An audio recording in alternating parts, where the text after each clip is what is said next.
So picture this scenario. You sign up for Social Security or disability benefits. You are receiving benefits for 4 years, and then suddenly you get a letter in the mail from the Social Security Administration saying you owe $72,000 in overpayment because they've been paying you more money than you were eligible for, and you have 30 days to pay it back. Well, this is what has been happening to over 1 million people that are about to get letters from the Social Security Administration due to overpayment. And there is no study of limitation on this. So this could happen to you. So I'm going to give you all the details. And most importantly, if you receive one of these letters, the 3 options that you have to deal with it. And you want to stay till the end of this video because I have a list of updates for you, including when your Social Security and disability benefits are going to be paid in the month of January 2024. So let's jump right into it. So this is what I want to cover today.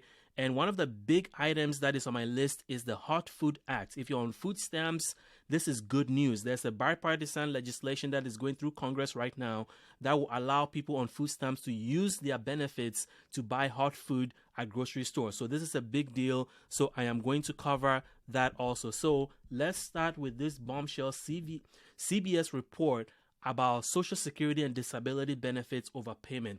Essentially, the Social Security Administration is owed $23 billion in overpayment, and over 1 million people each year are affected by this and growing. So 60 Minutes did a report that Anderson Cooper of CNN was the one that really did an amazing job highlighting this problem and what 1 million people on Social Security and disability are facing. So the title of the story was what caught my attention. It says, Social Security Administration, our mistake is your responsibility. So essentially, what the Social Security Administration is saying that even if they make a mistake in calculating your benefits, it is your responsibility to catch the mistake and report it, because if they find out even years later, they're still going to pursue you for the money. So why is this story important? Well, 71 million people receive Social Security benefits every month. And each year, about 1 million people receive bills for overpayment. But this is becoming a growing problem. So the 60 Minutes story came out. And then a few days ago, the New York Times did another story, which I'm going to cover in a second. But 60 Minutes followed 3 people and highlighted their story both on Social Security and disability benefits. So I want to share these 3 stories with you so that you can get an understanding of what people are facing and how horrible some of these cases are. So the first story 60 Minutes covered is of Stephen and Becky Sword.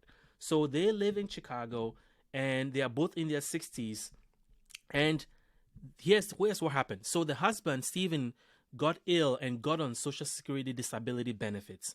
And then while he was on disability, he started working, which you are allowed to do. Actually, the government encourages you, if you're on Social Security disability, if you can work a little bit, they want you to work. There are 2 programs out there, Trial to Work, Ticket to Work, that you can sign up to do that. So he did that. But here's the thing. If you're working while on Social Security disability, you have to report your earnings each month to the Social Security Administration so that your benefits for the following month will be adjusted accordingly based on how much money you made. Well, Steve and Becky Sword said they've been diligently sending their information to Social Security, but nothing changed with his benefits. And then, boom, they received a letter from the Social Security Administration saying that he has been paid $51,887 more than he was eligible for, and so he has 30 days to pay it back. Yes, 30 days. Obviously, this was something that caused them a lot of stress because here's the thing. If you're on disability benefits, you're only allowed to have $2,000 in your bank account. Otherwise, you're going to lose your benefits. So I don't even know why the Social Security Administration is comfortable sending somebody on disability an overpayment of $51,000 when they know legally they can only have $2,000 in their bank account or they're going to lose their benefit. So that is the story that happened to them. And here is the kicker. They were so stressed about this, they applied for an appeal. They appealed the decision with the Social Security Administration. That was denied. They applied for a waiver. And a waiver essentially says that you are telling the Social Security Administration to forgive the debt, that if they take your benefits or part of your benefit, it's going to cause you severe financial stress. That did not make a difference. The Social Security Administration still went ahead and continued to press them to pay the money back. And so they had a savings account.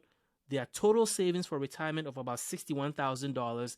They were ready to give all that up to the Social Security Administration. And there is an update on this story that I'm going to give you at the end of this. But I want to cover the next story. If you're on Social Security benefits, you want to pay attention to this because this one is even more bizarre. So this is the story of Jean and Glenn. And Jean, the wife, got on Social Security benefits. So basically, it's the story of everybody. You're ready to apply for Social Security. You've paid into the system. You're ready to claim your benefits. You apply. Social Security starts sending you your check. And then 4 years later, they send you a bill for $72,000 and then cut off your benefits completely. So that's what happens to Jean. She hasn't received a Social Security benefit in 2 years because Social Security claims that she owes them $72,000 because when they started her benefits, when they calculated her benefit, they calculated it wrong. And so they were sending her more money than she was actually supposed to receive. And as a result, they cut off her benefit. So this is something that is happening to a lot of people, and she is one of the victims of this story.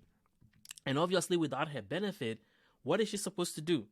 So the third story is even more bizarre. And I know I keep using this word, but this one, it truly is. So this is the story of Roy Farmer. So when he was a child, he was diagnosed with cerebral palsy. And so he got on disability benefits. Obviously, his parents applied for it. So his mom has been getting disability benefits to take care of him. When he was 11 years old, the benefits stopped because the Social Security Administration determined that he had gotten better. And which happens usually when you're on disability benefits, they will review your condition every now and then. And then if they think that your condition has improved and you don't meet their definition of disability, they will stop your benefits, which is fine. But what happened in his case, they say that when he was 11 and they stopped his benefits, they had also overpaid him by $4,920. So they have basically sent his mom $4,900 more than he was eligible for. So now that he's an adult in his 20s, they want the money back. And they want it back from him.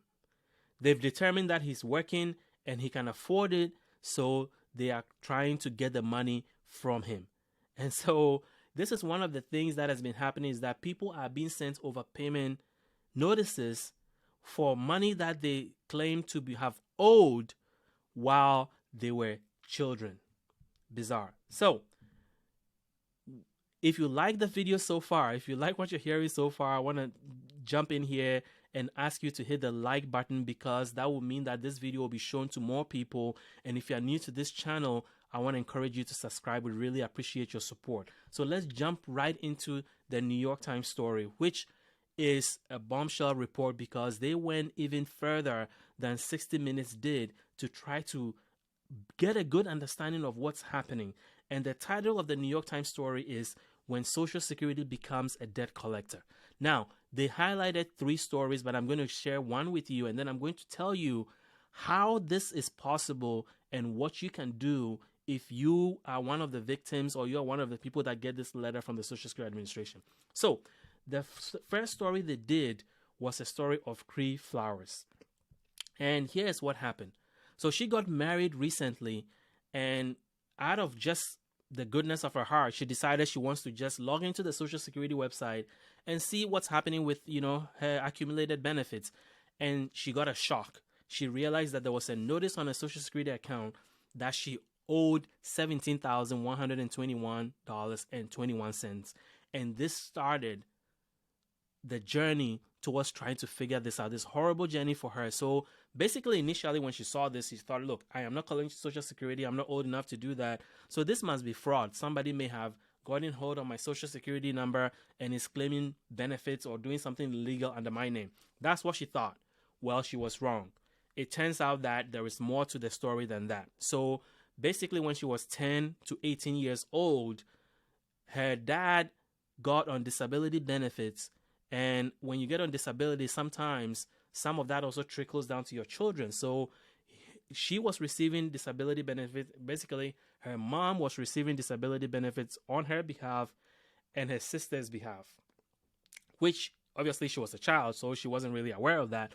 But now she find out that her sister is also in the same situation, owing the same amount of money. So she made numerous calls to the Social Security Administration trying to figure out what was going on here. And it wasn't until she got her representative from Congress involved before she was able to make some leeway into trying to figure out what exactly was going on. And she also created a TikTok video which she posted online that basically opened the floodgates. People started reaching out to her, sharing similar stories of receiving these letters from Social Security and facing these hefty amounts and hefty debt that they were not even aware existed on their behalf. So just some highlights from her New York Times story. So obviously she said when she was 10 years old, that was when Social Security is claiming that this whole overpayment issue started. And, at first she thought, how is this even possible? And then she realized that this is the story. In the 1990s, when her parents were separated and living in different states but still married, Miss Flores' father applied for and received benefits through the Social Security Disability Insurance Program, which is Social Security SSDI, which can cover recipients' children. Her mother recalled receiving monthly benefits of $100 to $120 for a year or so, but nowhere near the $34,000 over 8 years, which they're claiming both her and her sister do owe. And this is being taken directly from the New York Times story. The overpayment was not the fault of the Flowers siblings, and it may not even have been the fault of their father either. Yet the sisters were on the hook for it. So this is according to the New York Times. So I'm just quoting directly from the New York Times on what they are saying about this. So after Miss Flowers submitted her paperwork, she saw a TikTok video posted by someone in a similar situation. The person had contacted the Social Security, local representative about the issue. So she did the same thing. Miss Flowers, who lives in Norcross, Georgia, reached out to Representative Lucy Macbeth, whose office contacted the Social Security Administration. Miss Flowers appeared at a hearing this summer of 2023, and was told that the financial information she had submitted proved that she could not repay the money. Her $17,121 overpayment was taken off her account. Her sister's case is still pending. Miss Flowers made a viral TikTok video about her experience, and she had heard from hundreds of people with similar stories. So again, when you get a powerful person to advocate for you in front of the Social Security Administration, these things can happen. But the biggest problem here is that she had this issue that happened while she was 10 to 18, and now she's an adult and has to fight this for something that she did not request or ask for. So this is a familiar story that I'm hearing from a lot of people in the comments of things that we're reporting, but this is a big deal. So the question is, can Social Security do this? How is this legal? Well, let's explore that. Well, I went to the Social Security website to get some more information, and here is an article they wrote on September 14th, 2023. Learn about our overpayments and our process. Basically, they're feeling the heat. Congress is concerned. 60 Minutes is doing a story. So Social Security got ahead of it and put out this statement, which says the Social Security Administration works to ensure that we pay the right person the right amount at the right time, and our payment accuracy rates are high. Given the magnitude of the benefits we pay each year, $1.4 trillion in benefits to more than 70 million people, and the complexity of the programs we administer, overpayments can happen. And this is what they're saying. Social Security is required by law to adjust benefits to recover debt when people receive payments that they weren't entitled to. So basically, they're saying that the law requires that they do this. We take seriously our responsibility to our customers and to the taxpayers to safeguard the integrity of our benefit programs and to be good stewards of the trust funds. Overpayments can occur for many reasons, like when someone does not timely report work or other changes that can affect benefits, or when an individual chooses to continue receiving payments during an appeal. Each person's situation is unique, and we handle overpayments on a case-by-case basis. So this is what the Social Security Administration is saying in response. But here's the thing. There is no denying the fact that the Social Security Administration often lacks accountability when it comes to this process. Individual cases are obscured by privacy rules, leaving people voiceless. So even if you get a powerful voice like a news organization or your representative to help you call the Social Security Administration, they will say because of privacy rules, they can't talk about your case. Meanwhile, you're left to have to deal with this on your own. So personal finance experts and economists highlight the agency's mistake. Appeals or waivers are rarely granted. Even though you have your right to appeal or request a waiver, they are rarely granted. So I'm going to walk you through the appeal and waiver process on how you can increase your chances of getting this through. So Congress is concerned. The Social Security, the interim head of the Social Security was brought in last month, I believe, or November, in front of Congress. But you know how it is. This is all theater.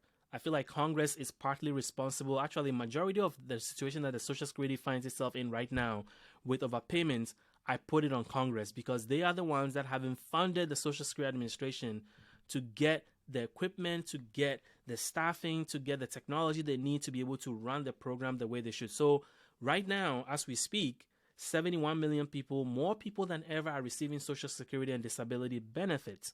However, they have aging technology and they have staff shortages that are making the problem worse. For example, if you look on this chart from 60 Minutes, Social Security staffing, the number of people working there is at a 25-year low. Meanwhile, benefits recipients are at an all-time high. If you look at the graph, the orange line going up is benefits. And then you look at the blue line coming down is the number of people working there. So there's a big gap between, the people who are getting benefits is going up, but then the number of people who are working to service the same, a growing number of people is going down. So that is part of the problem, is that Congress has been cutting the funding for the Social Security Administration so they can't invest in the technology and the people to be able to even serve their customers very well. So here are two things that experts suggest that Congress can do to fix this overpayment problem. The first one is to set a statute of limitation to shift overpayment responsibility to the Social Security Administration. If you set a statute of limitation, it means that they're going to put a certain timeline where after which the Social Security Administration cannot continue to pursue people for the money. And then they want to put in a more flexible way for Social Security to go after people and offer more generous repayment plans so that people can get on payment plans and be able to pay this. If it's determined that somebody really, really owes this, then they can get on a payment plan and pay it off. But the Social Security Administration has been very aggressive. The last 6 years, they've been collecting money from people. As I said, 1 million letters at least go out each year. And this year it's actually growing, which is why a lot of the media organizations are getting ahead of this.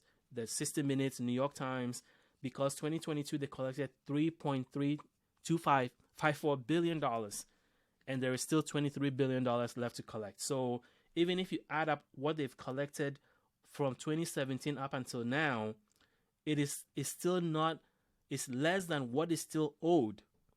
So all the things they've collected, all the money they've collected from overpayment from 2017 up until now, if you add it all up, there's still more money left to be collected. That's why I'm trying to share this with you and give you the tools you need. If you become one of those people that get this letter, you know exactly what to do.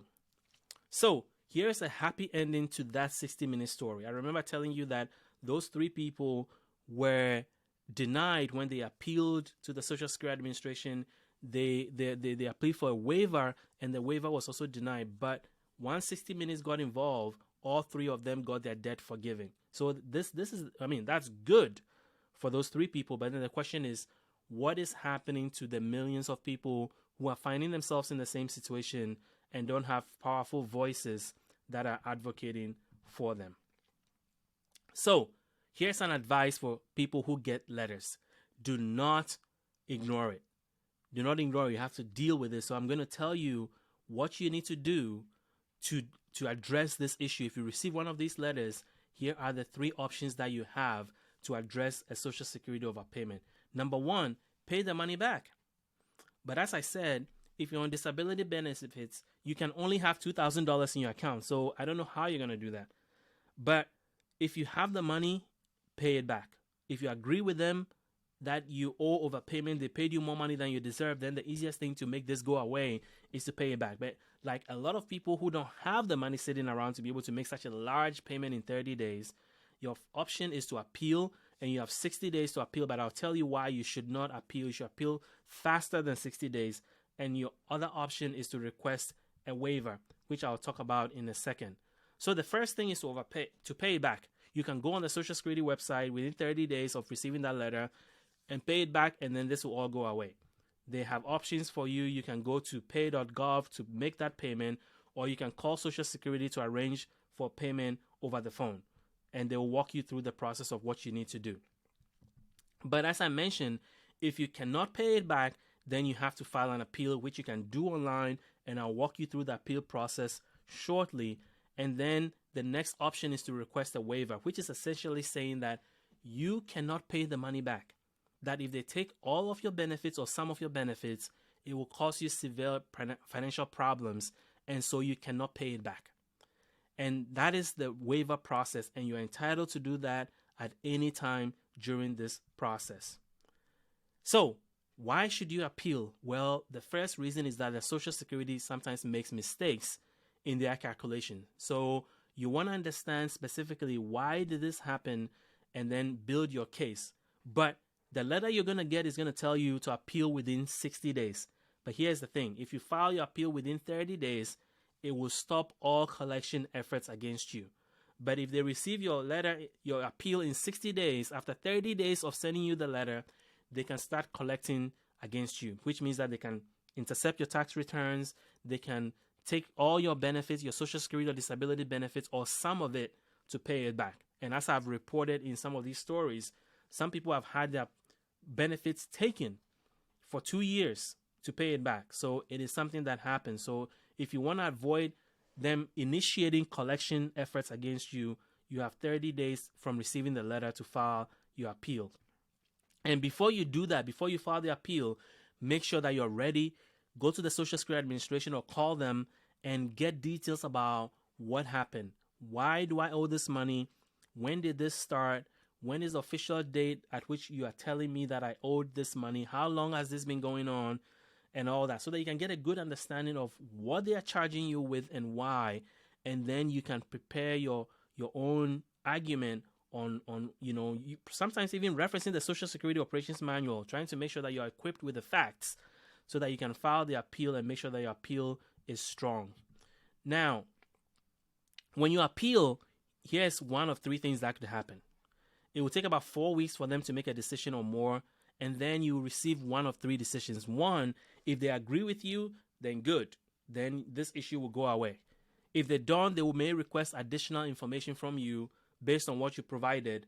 And sometimes they may disagree with your appeal and deny it. And if your appeal is denied, then you have one more option, which I'll talk about in a second. So next, you can request a waiver. A waiver is you telling the Social Security Administration that you cannot pay the money back. And basically, you're trying to convince them that the overpayment is not your fault, or that if they take your money or some of your benefits or all of your benefits, it's going to cause you severe financial stress. So they're going to require you to provide some documentation to back this up. So you may have to provide your income, your expenses, etc., to be able to submit that documentation as part of your waiver application to the Social Security Administration. And then if your waiver is denied, basically if you appealed and it was denied, you apply for the waiver and it was denied, then your final option is to request a hearing before a Social Security administrative judge.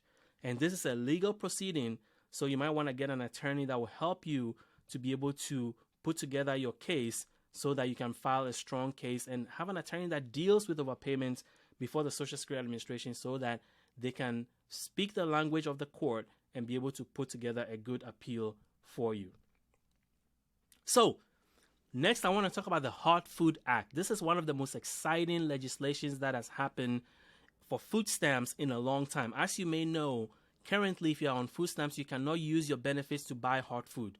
Well, this is something that is changing. There is a bipartisan legislation that is running through Congress right now that has the support of both Republicans and Democrats, and they're trying to include it as part of the food, the farm bill, which is under negotiation right now and will permanently allow food stamp beneficiaries to use their benefits to buy hot food at the grocery store. So what is this about? Well, this is something that Colorado Senator U.S. Michael Bennet introduced to help low-income, disabled, and elderly SNAP recipients purchase prepared food with their EBT benefits. So basically, anybody using food stamps, if this passes, will be allowed to use their food stamps to buy hot food at grocery stores. The change allows all SNAP recipients to use their benefits to purchase cold prepared food, heated food, and hot meals at eligible stores. Why is this important? Well, as I mentioned, currently 100 legislators are backing this bipartisan effort, and this will benefit the more than 41 million people on food stamps. So let's dive right into it. So I wanted to give you some perspective on who is behind this bill so you can understand how serious Congress is taking this. So I pulled a press release from one of the sponsors of the bill, Representative Ming of New York, and this is what she had to say. Families throughout America rely on SNAP benefits to make sure that they have enough food for their children. Restricting a working mom by only allowing her to buy frozen rotisserie chicken but not hot prepared one is nonsensical and wrong. The Hot Foods Act simply removes the prohibition from purchasing hot foods in SNAP. The reform will provide recipients the flexibility they need to provide the most nutritious meal possible to their family. I look forward to streamlining this program for more than millions of SNAP recipients in the United States. And then another sponsor, Representative Fitzpatrick, said this: millions in the United States rely on SNAP to supplement their purchase of healthy and nutritious food, and these families deserve greater flexibility with how they are able to utilize their benefits. And I have two more from Representative Garbarino and Representative Spanberger of Virginia. So here's what they have to say. Right now, a working mom struggling to feed her family is permitted to purchase cold sandwich for her kids using SNAP benefits, but prohibited from buying soup or a rotisserie chicken to ensure they have a hot meal. And then this is what Representative Spanberger had to say. Right now, working Virginians can't use SNAP benefits to buy warm chicken or prepared soup from a grocery store. This means a single parent on her way home from work can't swing by the grocery store and pick up rotisserie chicken using SNAP dollars. Now, there are three powerful organizations that are also backing this bill. I want to read you some excerpts from what they had to say. This is from President of the First Focus Campaign for Children. Children deserve access to nutritious food without unnecessary stipulations or arbitrary barriers. Allowing SNAP recipients to purchase hot food allows parents who may be working multiple jobs or experiencing housing insecurity to still provide hot and nutritious meals that their children need. And then this is from Feeding America, which is one of the largest food banks in the country. Feeding America supports the Hot Food Act, which will provide people the option to use their SNAP benefits to purchase hot and prepared foods. This important change would provide additional flexibility for families, seniors, and people with disabilities to choose the food at the grocery store that meets their dietary needs. And then lastly, this is from the CEO of City Harvest of New York. Regardless of income, all families should be allowed to use their grocery budgets to access the food they need and want in desirable and usable form. With so many families struggling to find time to prepare or to navigate limited kitchen space, the Hot Food and SNAP Act will help more of our New York City neighbors put dinner on the tables and make food assistance more equitable. So, as you may know, you can only use food stamps to buy fruits and vegetables, meat, poultry and fish, dairy products, bread and cereals, other snacks and non-alcoholic beverages, seeds and plants that produce food for a house to eat. But you cannot use your food stamps to buy hot food at the point of sale. That is the current law, among other things you cannot use to buy SNAP. So this is what this legislation is changing. It's going to remove that food, the hot food limit or the hot food prohibition from food stamps usage. Now, there is a program called the Restaurant Meals Program that is in 9 states that applies to people who are homeless, people who are elderly, people who are disabled. It allows you to use your SNAP benefits to buy hot food at restaurants. But this is a very limited program because even though states can opt into this program, it's been around since the 1970s. Only 9 states so far have actually done it, and the last 5 of them just did it like 2 years ago. So currently, The restaurant meals program only exists in Arizona, Maryland, New York, Rhode Island, Massachusetts, California, Virginia, Michigan, and Illinois. And in some of these states, it's actually limited. So, for instance, in Rhode Island, it's only in Providence and Washington counties. And in Illinois, it's in Cook and Franklin counties only. So, as I mentioned, the restaurant food program is limited to restaurants and approved restaurants in states that are offering the program. And it's very limited to only 3 groups of people, to seniors over 60 and older, people who have disabilities, people who are homeless, and their spouses. So this is not the solution. That's why the hot food program, the current legislation that is running through Congress, which I'm talking about, is a big deal because it goes way beyond the restaurant food program to make it possible to use your food stamps to buy hot food.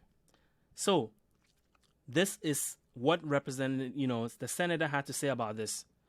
Of the 42 million recipients of food stamps, 70% are children, elderly, and those with disability. The ability to purchase hot food or hot foods ready for immediate consumption would provide enormous flexibility to provide those who rely on this program to supplement their nutritional needs. Too many individuals and families who struggle to make ends meet miss out on nutrition they need because they lack access to a kitchen or because they have difficulty preparing their meals, which a lot of people on disability do. The Hot Food Act will go a long way by closing the gap by allowing SNAP benefits, households to conveniently purchase hot food at grocery stores.